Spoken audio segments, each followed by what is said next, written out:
Social మీడియాలో ముస్లింలకు సంబంధించినటువంటి కొన్ని యాక్టివిటీస్ మీద హిందువుల మీద కామెంట్స్ చూస్తే వాళ్ళు ప్రొవోక్ అవుతున్నారు, కోపగిస్తున్నారు, తిడుతున్నారు, లేకపోతే అసహనంతో రగులుతున్నారు. అలాంటి వాళ్ళని ఇప్పుడు ఉగ్రవాద సంస్థలు క్యాష్ చేసుకుంటున్నాయి.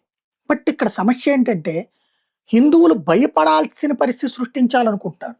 ఇప్పుడు ఒక దురంధరదే చూడండి. మేజర్ ఇక్బాల్ చనిపోయే ముందు చెప్పిన మాటలేంటి? మేము హిందూ పురుషులకి సున్నతి చేస్తాం, అంటే సుంతి చేస్తారు. హిందూ స్త్రీలని 2 గవ్వల కంటే కౌడీలకు అమ్ముతాం. తన మాటలో అతను గజ్వే హింద్, అట్లాగే మాల్య గనిమత్ అనే పదాలను కూడా ప్రస్తావించాడు. ఇవి నిజ జీవితంలో జరుగుతున్నాయి. నిజ జీవితంలో ఇప్పుడు జరుగుతున్నటువంటి యాక్టివిటీలు కాస్త ధైర్యంగా ధర్ రాసుకొచ్చాడు ఆదిత్య ధర్.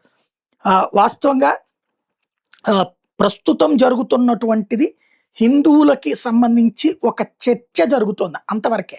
హిందువులకి జరిగిన అన్యాయంతో పోల్చుకుంటే ముస్లింలకి ఈ దేశంలో ఏ అన్యాయమూ జరగలేదు. ముస్లింలు ఈ దేశం నుంచి ఒక దేశాన్ని విడగొట్టుకున్నారు. అట్లాగే వివిధ రాష్ట్రాల్లో వాళ్ళు డామినేటింగ్ పాత్ర పోషిస్తున్నారు మైనార్టీలుగా ఉండి.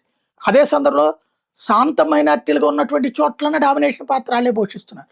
నష్టపోతున్నది హిందూ అన్నటువంటి కోపమే హిందువుల్లో పెరుగుతుంది.